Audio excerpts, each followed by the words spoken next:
March 15, 1963, 11:47 p.m. Page 3 Cabaret, corner of Charles Street and 7th Avenue, Greenwich Village. The spotlight hit Herbert Khaury's pale face as he adjusted his ukulele strings for the third time that evening. Sweat beaded on his forehead despite the cool spring night filtering through the club's basement windows. In 47 minutes he would sing 4 words that would shatter every assumption about gender, performance, and authenticity that 1963 America held sacred. But Herbert didn't know that yet. All he knew was that his hands were trembling, his falsetto felt shaky, and the women staring at him from the smoky darkness looked like they were deciding whether to applaud or throw bottles. What happened next would echo through the underground for decades, changing not just how America saw performance, but how performers saw themselves. 3 weeks earlier, Herbert had been living on tomato soup and stolen dinner rolls, sleeping in a Washington Heights rooming house that smelled of disinfectant and broken dreams. His mother Tilly had stopped asking when he was going to get a real job. His father Boutros just shook his head and muttered in Arabic whenever Herbert practiced his ukulele in their cramped apartment. Larry Love, the singing canary, had been performing at Hubert's Museum and Live Flea Circus for 4 years, standing between Esteline Pike the Sword Swallower and Congo the Jungle Witch Doctor, chirping out 30-second performances for tourists who came to gawk at human curiosities. 25 cents admission, 10 performances a day, no pay beyond whatever coins people threw into his ukulele case. Herbert was 31 years old and had never earned a regular paycheck from music. He was running out of time, hope, and meal money. That's when Maxine Feldman spotted him. Maxine was Page 3's talent scout, a sharp-eyed woman in her 40s who prowled Greenwich Village's underground scene looking for acts that could keep her lesbian clientele entertained 6 nights a week. She'd wandered into Hubert's on a Tuesday afternoon, killing time before a business meeting, and found herself mesmerized by the tall, pale man with the impossible voice who sang 1920s love songs like he meant every word. But what caught her attention wasn't his falsetto, it was his sincerity. In a world of increasingly cynical performers, Herbert sang like he still believed in the romance of the songs he'd discovered in his grandfather's record collection. Maxine had seen enough fake authenticity to recognize the real thing. "You ever perform for a real audience?" she asked him after his set, lighting a lucky strike and studying his face in the museum's dim backstage area. Herbert blinked behind his thick glasses, unsure what constituted real. "These people pay to see me," he said, gesturing toward the tourists filing past the other exhibits. Maxine laughed, not mockingly, but with the weariness of someone who'd spent too many years in show business. "Honey, those people pay to see freaks. I'm talking about an audience that comes specifically to hear music. People who listen." She handed him a card with Page 3's address written in careful script. "You know what this place is?" Herbert shook his head. "It's a club for women who love women, and they need someone who can sing love songs like they matter. You interested in $96 a month?" Herbert stared at the number like it was printed in gold. $96 was more money than he'd ever seen at one time. It was rent, food, maybe even new strings for his ukulele. But there was something in Maxine's eyes that suggested this opportunity came with complications he didn't understand.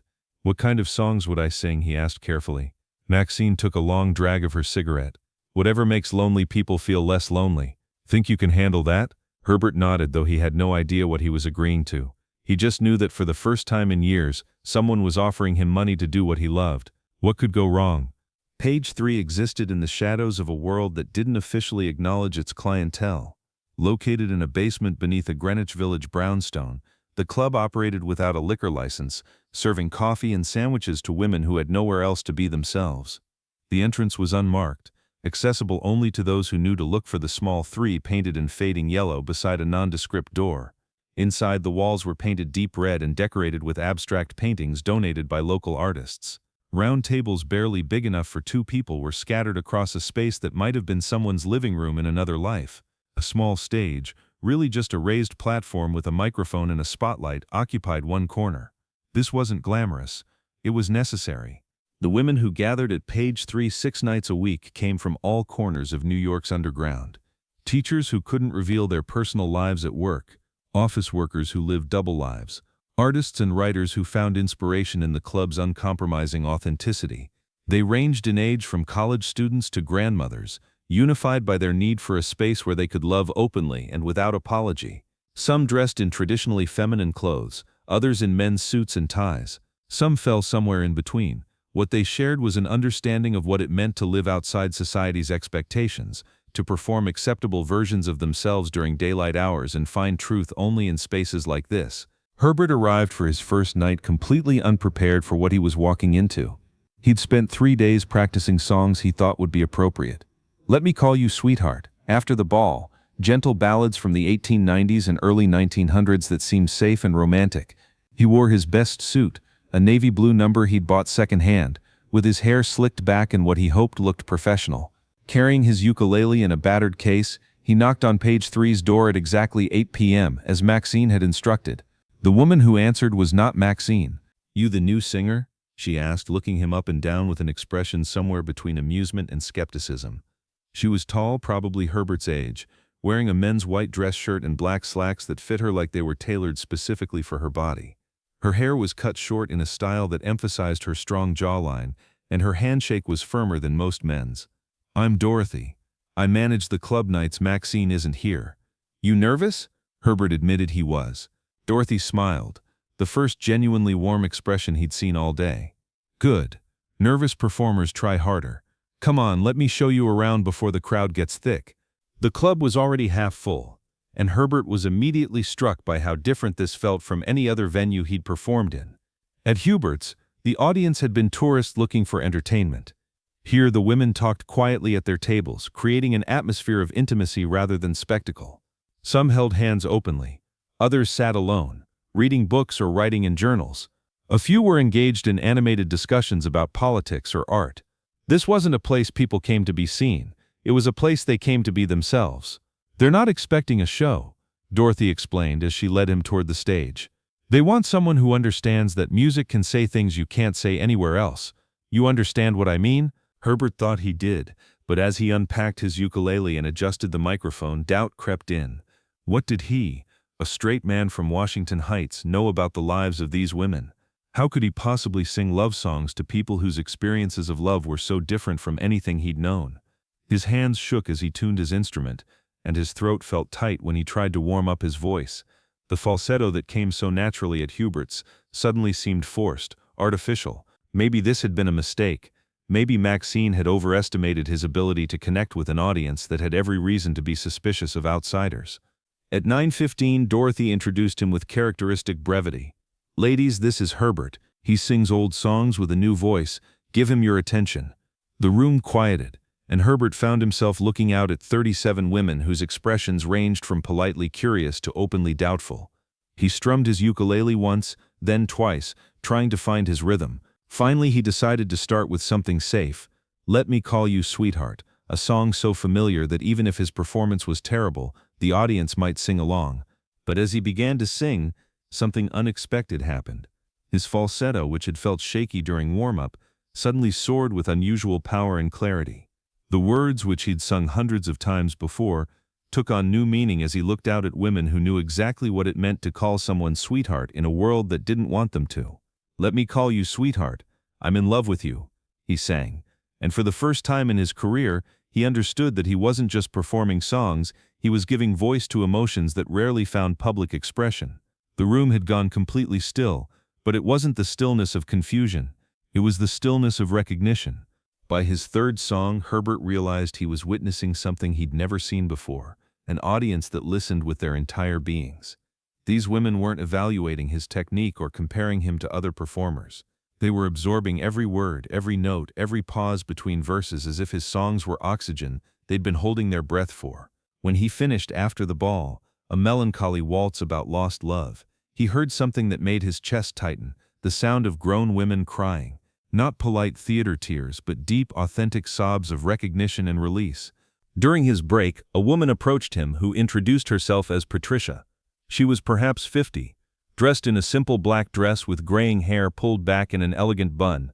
"I've been coming here for 3 years, she said quietly. "I've heard jazz singers, folk singers, even some rock and roll. But you're the first person who's made me remember why I fell in love with music in the first place." She paused, seeming to choose her words carefully. "These songs you sing, the old ones, they're about a different kind of love. More innocent maybe, more hopeful.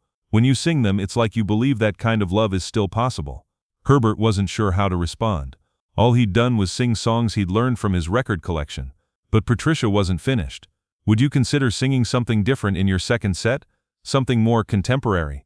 It was nearly midnight when Herbert took the stage for his final set of the evening. The crowd had grown to perhaps 50 women, and the atmosphere had shifted from polite attention to genuine anticipation. During the break, several other patrons had made song requests, most of them for music from recent Broadway shows. But one request had stopped Herbert cold. "I Enjoy Being a Girl" from the musical Flower Drum Song. He knew the song.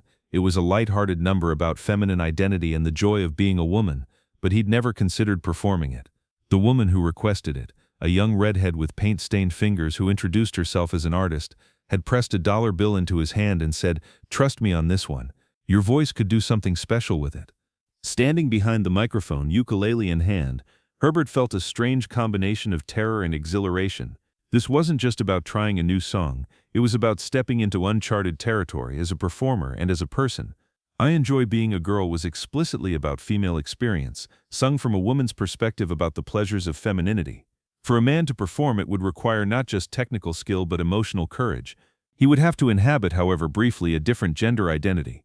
In 1963, that was not something male performers did, especially not in public, especially not seriously. Herbert closed his eyes and began the opening chords. "I'm a girl, and by me that's only great," he sang, his falsetto floating above the ukulele's gentle strumming. "I am proud that my silhouette is curvy, that I walk with a sweet and girlish gait." As he continued, something extraordinary began happening in the room. The audience wasn't laughing at the incongruity of a man singing about enjoying femininity. They were responding to the sincerity with which he inhabited the song. His voice carried no trace of irony or mockery. He sang as if he genuinely understood the joy the lyrics described.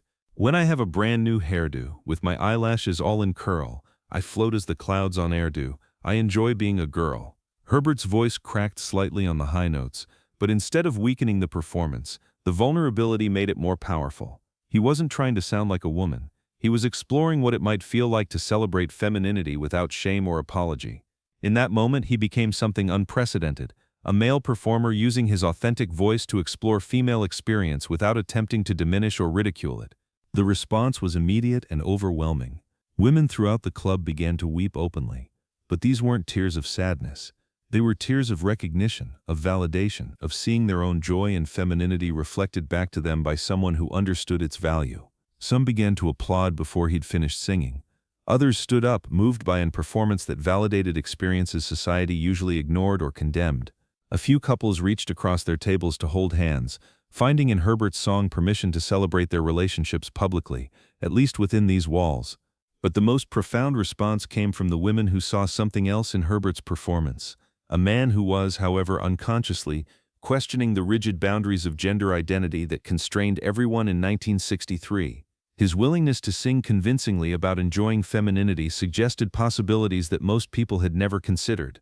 If a man could find joy in celebrating womanhood, what did that say about the arbitrary nature of gender roles? If someone could move fluidly between masculine and feminine expression within a single song, what other boundaries might be less fixed than society assumed? As Herbert finished the song, the club erupted in applause that lasted nearly 5 minutes. Women stood on chairs, whistled through their fingers, stamped their feet, but beyond the noise, Herbert could see something in their faces that he'd never seen in an audience before. Gratitude. Not just for entertainment, but for witnessing a moment of truth. Patricia, the woman who'd spoken to him during the break, was crying so hard she could barely breathe. The young artist who'd requested the song was laughing and applauding simultaneously, as if she'd just witnessed a magic trick that confirmed everything she'd hoped about human possibility. Dorothy took the stage and had to shout to be heard over the continuing applause. "Ladies, I think we've found our regular Saturday night performer." The crowd's response nearly brought down the ceiling. Herbert stood at the microphone, ukulele clutched against his chest, completely overwhelmed by what had just occurred. He'd been performing for over a decade, but nothing had prepared him for this level of emotional connection with an audience. These women weren't just appreciating his voice, they were thanking him for seeing them, for validating experiences that the outside world refused to acknowledge. As the crowd began to filter out near closing time, Herbert packed his ukulele with hands that still trembled slightly. He'd earned $12 in tips that night, more money than he'd made in a single evening in his entire career. But the financial success felt secondary to something more important. For the first time in his life, he discovered what it felt like to use music to bridge differences rather than simply entertain. His voice had become a vehicle for understanding across gender lines, sexual orientations, and social expectations. Maxine appeared as he was preparing to leave, her sharp eyes studying his face carefully. "How'd it feel?" she asked, lighting another lucky strike. Herbert searched for words that could capture what he'd experienced. "Different," he finally said. "Like music could do more than I thought it could." Maxine nodded knowingly. "That's what happens when you sing for people who need music instead of people who want entertainment. You think you can handle doing this 6 nights a week?" Herbert looked around the nearly empty club, remembering the faces in the audience, the sound of their applause, the feeling of connecting with people who understood what it meant to live outside society's expectations. "Yes," he said quietly, "I think this might be exactly what I've been looking for." Walking home through Greenwich Village's narrow streets, Herbert reflected on how completely the evening had exceeded his expectations. He'd arrived hoping for steady income and found something more valuable, an audience that appreciated authenticity over technique, emotion over perfection. The women at page 3 had taught him something profound about performance, that the most powerful singing happened when the performer was willing to be vulnerable, to explore aspects of human experience that challenged comfortable assumptions. But more importantly, Herbert had discovered something about himself that night. His willingness to inhabit "I enjoy being a girl" without irony or condescension had revealed a flexibility in his understanding of gender that he hadn't known he possessed. He wasn't questioning his own masculine identity, but he was recognizing that the boundaries between masculine and feminine expression might be more fluid than society insisted. This insight would prove crucial as he developed his stage persona over the coming years. The success at page 3 would launch Herbert into Greenwich Village's underground scene, where his unique combination of vintage repertoire and gender-fluid performance would influence a generation of artists. Bob Dylan would later cite Herbert's willingness to explore unconventional song interpretations as inspiration for his own experimental phases. Andy Warhol would feature Herbert in several avant-garde film projects. Diane Arbus would photograph him as part of her exploration of people who lived outside social norms. But that night in March 1963, none of that future was visible. Herbert was simply a 31-year-old singer who discovered that his voice could do something powerful when combined with courage and authenticity. As he climbed the stairs to his rooming house, he hummed "I Enjoy Being a Girl" quietly to himself, already imagining how he might perform it differently the next night. Page 3 had given him something priceless, an audience that valued truth over convention and the confidence to pursue both. Years later, when Herbert had become Tiny Tim and achieved international fame, he would often credit his time at page 3 as the period when he learned the difference between performing and communicating. The women who gathered in that basement club had taught him that music's highest purpose wasn't entertainment, it was understanding. They had shown him that audiences could be partners in exploring human experience rather than judges evaluating technical skill. Most importantly, they had demonstrated that authenticity, however unconventional, would always triumph over safety. The legacy of that March night would echo far beyond Greenwich Village. Herbert's willingness to explore gender fluidity through song would inspire countless performers to push their own boundaries. His success at page 3 would prove that audiences were hungry for authenticity, even when that authenticity challenged their assumptions. The club itself would become a legendary stop on the underground circuit, known as the place where performers went to discover what they were really capable of. Tonight, over 60 years later, page 3 exists only in memory and in the influence it had on American performance. But the lesson Herbert learned that night, that music could bridge any divide when performed with genuine emotion and respect, continues to influence artists who understand that the most powerful art comes from the willingness to be vulnerable, honest, and brave enough to sing truth no matter how unconventional it might seem.